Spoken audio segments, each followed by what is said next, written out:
한국은행과 호주중앙은행이 통화스와프 계약을 3년 연장하는 데 합의했습니다. 계약 규모는 기존 50억 호주달러에서 100억 호주달러, 미국 달러로는 77억 달러 규모입니다. 기존의 계약보다는 2배 확대된 건데요. 사실 통화스와프는 외화 유동성 보완을 위해 체결하는 것이어서 이번 계약으로 한국과 호주 사이의 무역도 활성화하고 금융 안정도 제고할 수 있게 됩니다. 그동안 우리나라가 체결한 통화스와프는 중국, 아랍에미레이트, 또 말레이시아, 인도네시아와의 다자 협상에 이어 이번 호주까지 합치면 총 1,220억 달러 수준입니다.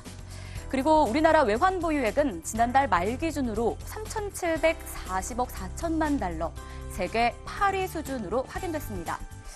글로벌 8위. 그러나 안심할 수만은 없다는 전망입니다.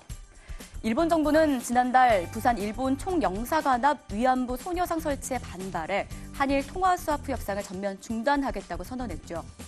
일본과의 통화스와프는 지난 2015년 2월 중단된 이후에 2년이 지난 시점에서 협상마저 멈춰버린 겁니다.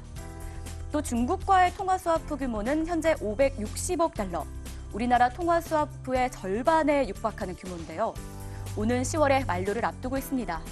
그런데 이 고고도 미사일 방어 체계, 즉 사드 배치 관계로 중국이 불편한 속내를 드러내고 있는 상황이어서 연장이 불확실합니다.